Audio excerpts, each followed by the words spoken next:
What's going on, everybody? Happy New Year. Wanted to say hello, everybody, and wish you a great 2023. May this year be your best year yet, full of good health, wonderful memories, and just better things for everybody. Okay, and I want to thank you all for being so supportive of the channel, riding with us since the beginning, or whether you're new or whatnot. But I want to say thank you to everybody as well. Hope you had a wonderful holiday season too. And again, this year's going to be bigger and better. So if you're not subscribed to the channel yet, I hope you enjoy the content enough to do that. If you do, hit the notification bell too. That way you're in on everything as it comes in live too. So I want to make sure that you don't miss anything good. And I want to obviously, thank you for being a part of the 161 Mafia too. So I thank you as always. Now, let's get to the first video of the new year. Okay, I want to talk about the most improved teams this offseason so far, and let me know what you think. Okay, there's still some incompletes. There's still about 7 weeks of offseason to go, so I still think some teams are going to be making some more moves, including the Yankees, which to me right now have an incomplete score. But some of the most improved teams, I want to go over the Anaheim Angels. Okay, they added Brandon Drury. They traded for Hunter Renfroe. So they've added some offense, Gio Urshela. So they've added some pieces here. Okay, and they brought in Tyler Anderson too for their starting rotation. I have a feeling they're going to wind up adding another starter. Who, I don't know, but I wouldn't be surprised if they got one in trade or just brought one of these guys in for agency. So I do think they're not done yet, but they get a high grade from me because I think they're also trying to do as much as they possibly can to keep Mike Trout and Shohei Ohtani here. I do think Ohtani's probably going to wind up moving in after 2023. And I do think the Dodgers are going to be in on him heavily, as well as a couple other teams. But I got to I give them kudos for bring in as many people as they can. I do wish they would have done it earlier. I think a lot of people do, but and again, this is on paper. On paper is not performance, but the Angels get high marks for me for doing what they did this offseason. So hopefully they'll retain both of these guys. So we'll see. Next up, the San Diego Padres.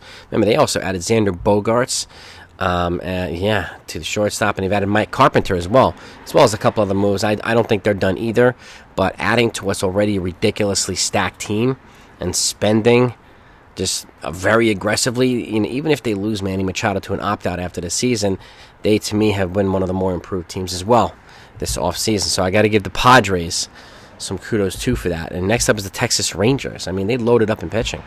Jacob deGrom just brought in Nathan Eovaldi. They brought in Big Daddy Andrew Heaney. And that's one of the least significant moves, but you never know. He could have an impact over in Texas.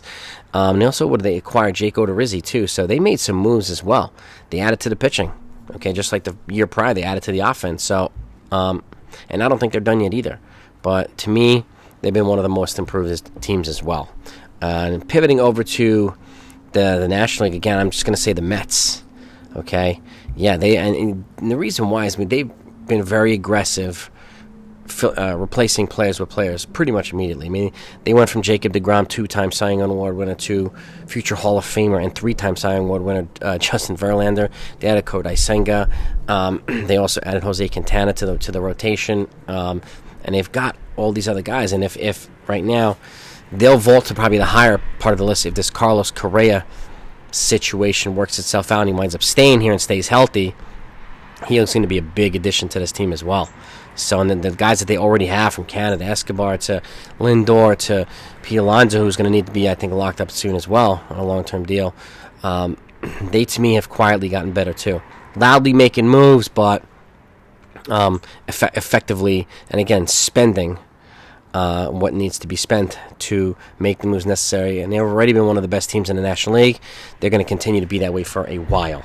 So kudos to the Mets. So those would be the most notable teams for me. The reason why I give the Yankees an incomplete score is because they haven't addressed the left field spot yet. Okay, there's still a spot to be addressed in the bullpen, I think, from the left-handed side. So that could happen. They're loading up on arms, and they've brought in a bunch of other guys recently on minor league deals with invites to spring training for potentially the left field spot.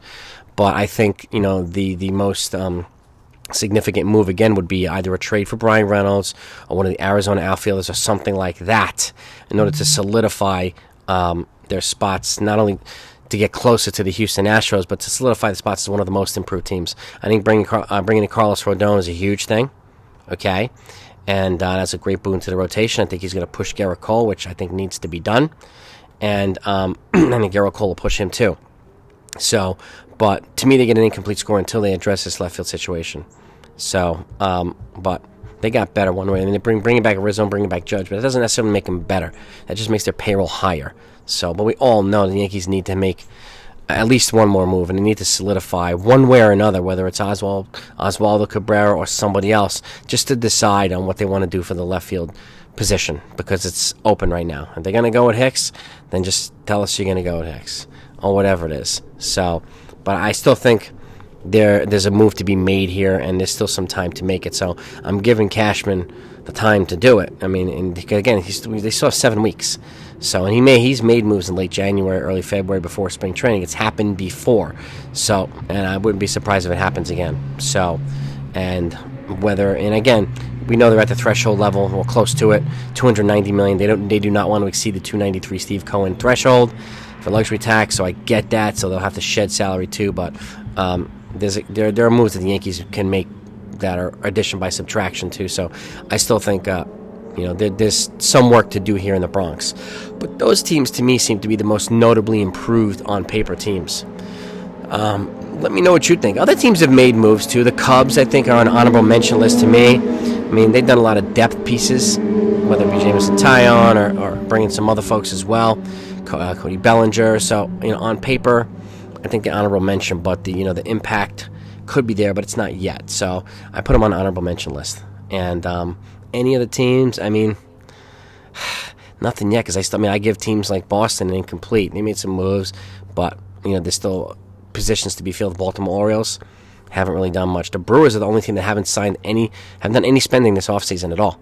They haven't signed a single free agent. So there's moves to be made there too. And I know they're taking calls now on Corbin Burns. That news just broke out yesterday. They're officially taking calls on him.